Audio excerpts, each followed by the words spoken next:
Domingo 13 de julio de 2025. Tres mensajes del Evangelio de hoy, tomado del Evangelio de San Lucas, capítulo 10, versículos del 25 al 37.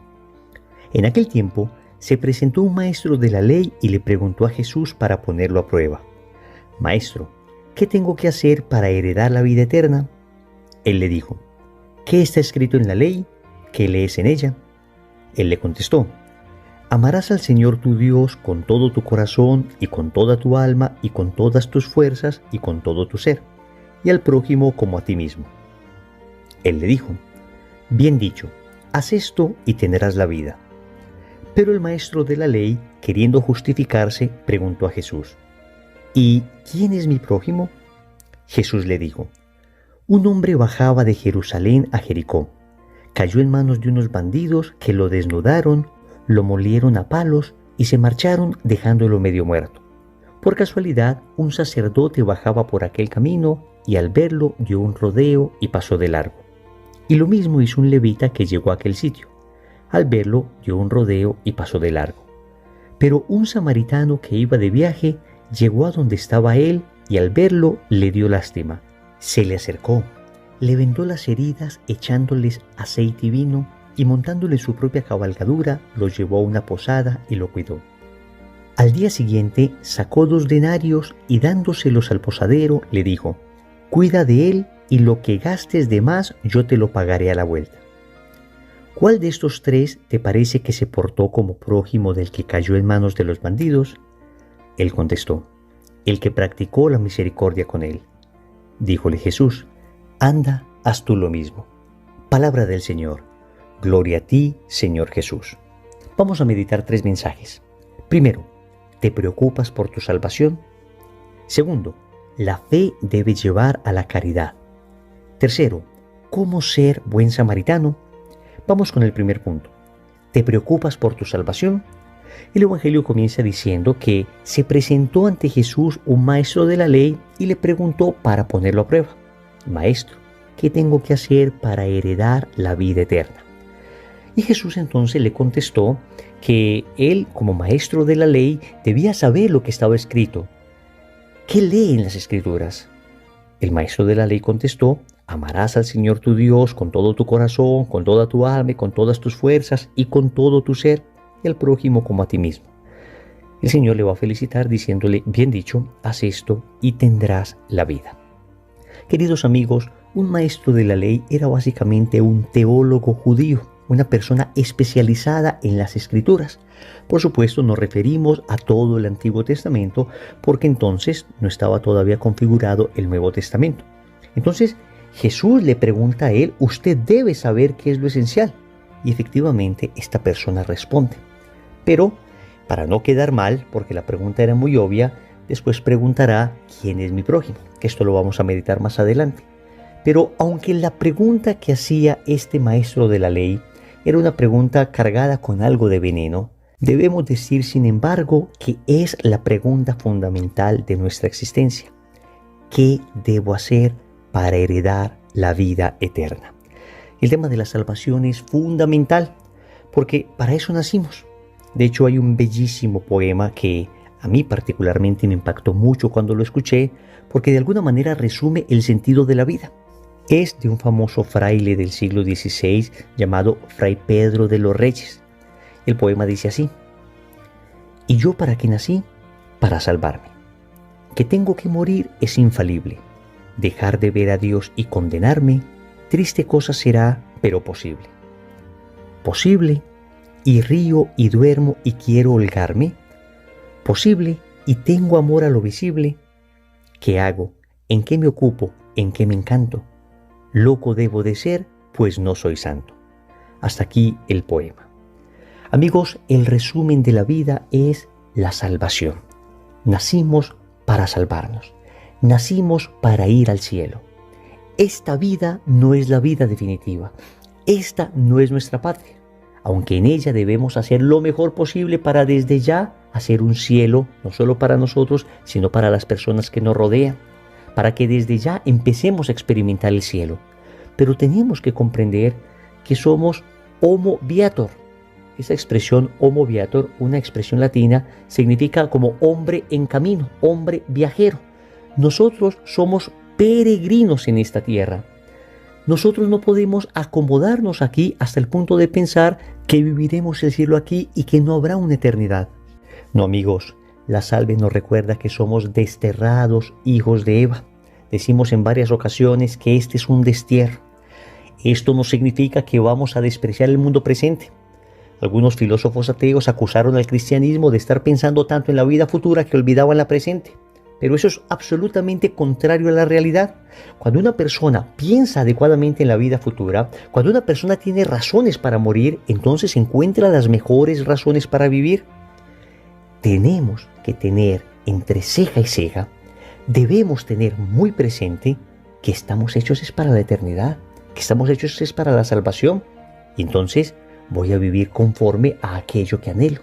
Y cuando se vive conforme a los mandamientos de Dios, es que, repito, nuestra vida en la tierra, nuestro tránsito en esta vida mortal, se constituye en una vida maravillosa, en una vida de ejercicio de caridad, en una vida donada a los demás. La salvación, amigos, es lo esencial de la vida. El apóstol San Pablo en la carta a los Filipenses, en el capítulo 2, versículo 12, decía a esta comunidad de Filipo: trabajad con temor y temblor por vuestra salvación. Es decir, esto es lo esencial de nuestra vida. Tú naciste para salvarte. Pero a ver, ¿cómo es esto que debemos salvarnos si ya Cristo nos salvó? Recuerden que Cristo, muriendo en la cruz, nos redimió. Es decir, nos dio con su sangre acceso al cielo. El cielo estaba cerrado. Él pagó el precio. Pero nosotros debemos apropiarnos de esa redención. Eso es lo que se llama la salvación. La salvación es que Cristo nos redimió y de alguna manera nos dio como las llaves para entrar al cielo. Pero yo puedo tener esas llaves y no usarlas. Yo puedo tener esas llaves para entrar al cielo y aún así quererme ir lejos de Dios para siempre. Entonces, aunque Cristo ya nos redimió, la salvación consiste en que yo tomo esas llaves y entro al cielo. Es mi decisión, es un acto de mi voluntad. Y tanto la Sagrada Escritura como la doctrina de la Iglesia nos enseña que existen dos pilares fundamentales para la salvación. El primero es la fe en Jesucristo.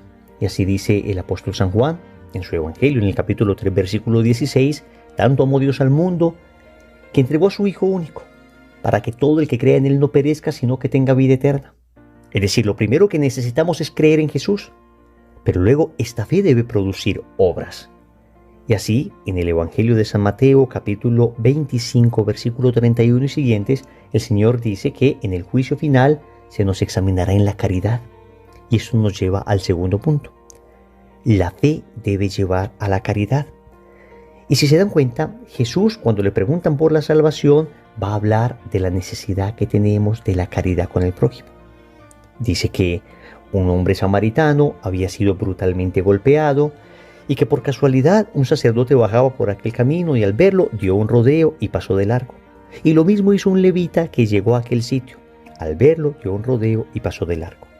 Sigue el Señor diciendo: pero un samaritano que iba de viaje llegó a donde estaba él y al verlo le dio lástima, se le acercó, le vendó las heridas echándole aceite y vino y montándolo en su propia cabalgadura lo llevó a una posada y lo cuidó. Yo no sé si logramos notar el contraste de lo que está diciendo Jesús. Es que los sacerdotes y los levitas eran personas por excelencia religiosas. Se esperaba que de ellos brotara una caridad espontánea. Vivían estudiando la Torá, vivían estudiando las Sagradas Escrituras, vivían en el templo ofreciendo sacrificios. Y sin embargo, el que ejercitó la caridad fue un samaritano. Y sabemos que entre judíos y samaritanos no hay buena relación. De hecho, cuando Jesús al final pregunta ¿quién es el prójimo entre estos tres?, el maestro de la ley no fue capaz ni siquiera de decir el samaritano. El maestro de la ley se limitó a responder el que ejercitó la misericordia, el que practicó la misericordia con él. A ese punto había discordia entre judíos y samaritanos. Entonces la imagen que propone Jesús es tremenda, porque se supone que la gente más religiosa era la que debía ejercer la caridad, pero en cambio los samaritanos que no pertenecían de alguna manera al pueblo elegido, que decían que a Dios se debía adorar en un monte llamado Garizim, que no iban al templo a adorar al verdadero Dios, y curiosamente terminaron estos samaritanos siendo modelo de caridad. Repito, esto es verdaderamente increíble y nos habla a nosotros, personas de camino espiritual, porque puede sucedernos. Puede suceder que conozcamos muy bien la doctrina, que oremos mucho y sin embargo ejercitemos poco la caridad. Y por eso el apóstol Santiago en su carta, en el capítulo 2, versículos del 14 al 17, advertirá contra este tipo de fe que no ejercita la caridad, llamándola una fe muerta. Y dice así: ¿de qué sirve, hermanos míos, que alguien diga tengo fe si no tiene obras? ¿Acaso podrá salvarle la fe? Si un hermano o una hermana están desnudos y carecen del sustento diario, y alguno de vosotros les dice, idos en paz, calentaos y hartaos, pero no les dais lo necesario para el cuerpo, ¿de qué sirve? Así también la fe, si no tiene obras, está realmente muerta. Hasta aquí el apóstol Santiago. Amigos, es una tremenda exhortación, y el primer exhortado soy yo, que procuro ir a misa todos los días, rezar el Santo Rosario todos los días, mantenerme en contacto con la palabra. Podríamos decir que nosotros que tratamos de estar cerca de Dios, podríamos muy bien estar representados en ese sacerdote y en ese levita si es que nuestra vida espiritual no nos está llevando a obras concretas, si es que hemos perdido la sensibilidad por el necesitado, por el que sufre. Y cuidado con oponer caridad y fe. Cuidado con decir que lo importante es la fe sin la caridad, o que lo importante es la caridad sin la fe. Amigos, es un binomio inseparable. Si tienes fe, si tienes verdadera fe, esto se tiene que notar en tus obras.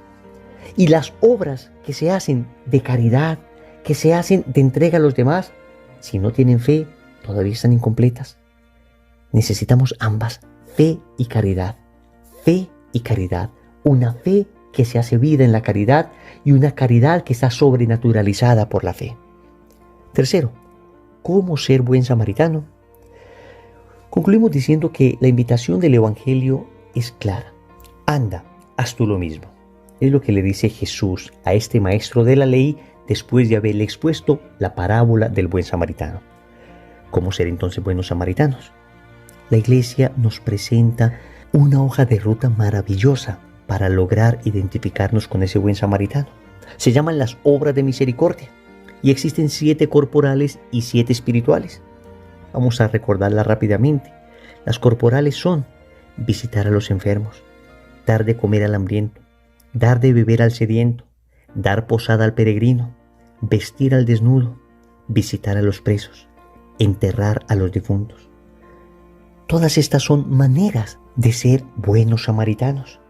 Es decir, preocuparme por la integridad física de la otra persona.